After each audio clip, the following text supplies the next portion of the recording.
She has served a president and a rebel alike, carried by lawmen in Texas and Russians in 2 world wars.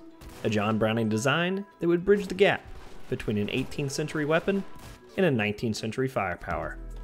The Winchester 1895, today on Tales of the Gun, Enlisted Edition.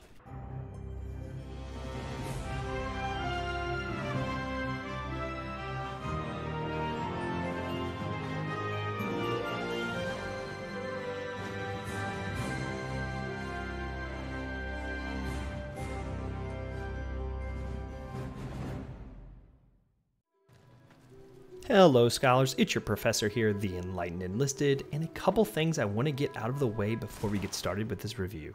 I wanted to thank each and every one of you for your support. With this channel, we have just hit 9,000 views and broke 200 subscribers the other day.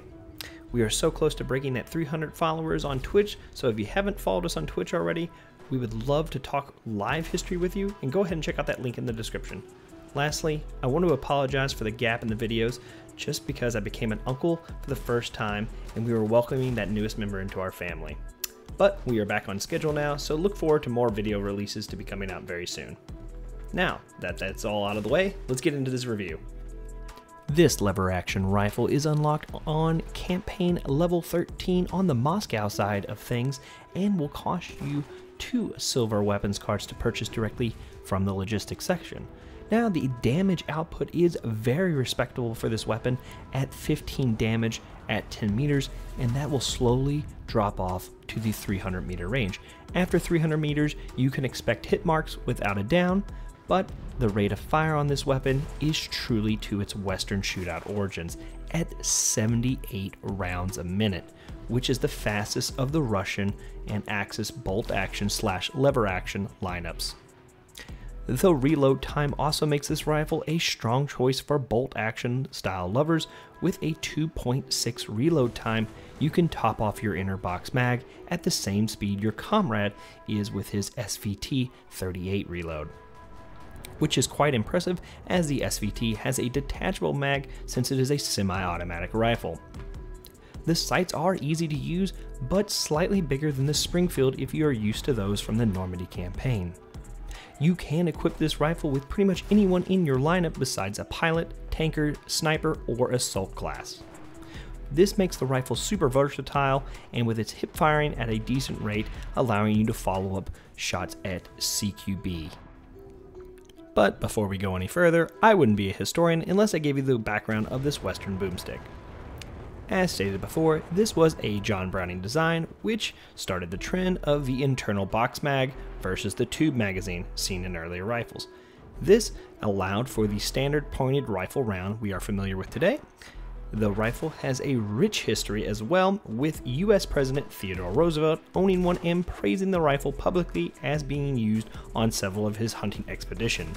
Winchester, with a presidential spokesman, didn't complain and were able to produce a decent quantity of rifles, most of which ended up in Russia, which is why we see that in game.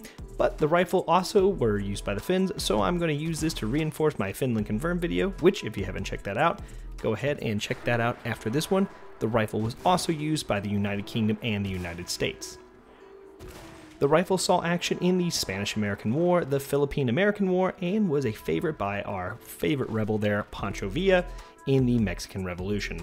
As stated before, Russia saw the largest procurement of the rifle to bridge the weapon shortage being experienced in World War I.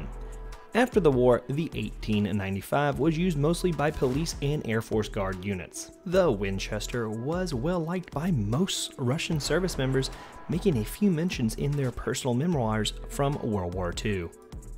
The 1895 in-game holds up to its historical legacy as the rate of fire is the highest in campaign for the bolt-action grouping.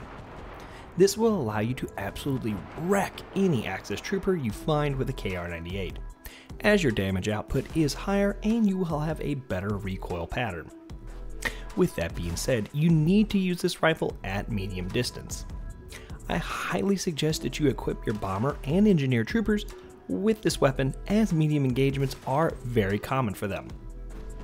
For your standard troopers, if you find yourself like me, sitting on 200 bronze weapon cards, then I suggest you upgrade to this Western action. because the standard Mosin in-game will not compare. There are, however, some downsides to this rifle, and the biggest one is its accuracy. Despite having the same muzzle velocity as the M91 in-game, you are going to have to lead this target a lot more. It took me about 3 hours to really get the grasp of the bullet travel path to be able to use this weapon effectively outside of 200 meters. The sights are also lacking, as in my opinion, the Mosin counterparts are much better. However, if you master this weapon, you will be a real terror on the battlefield, allowing you to experience the joy of skill-based shooting while being a competent, aggressive player. What do you guys think about the Winchester, and what rifle would you like to see me review next? Let me know in the comments below. While you're down there, if you liked today's video, hit that like and subscribe button. It really helps me convince my wife that I can use this as a full-time job. Lastly, if you haven't followed us on Twitch or Twitter, be sure to do so, alright. Until next time, scholars, hit those books and hit those bottles. Cheers.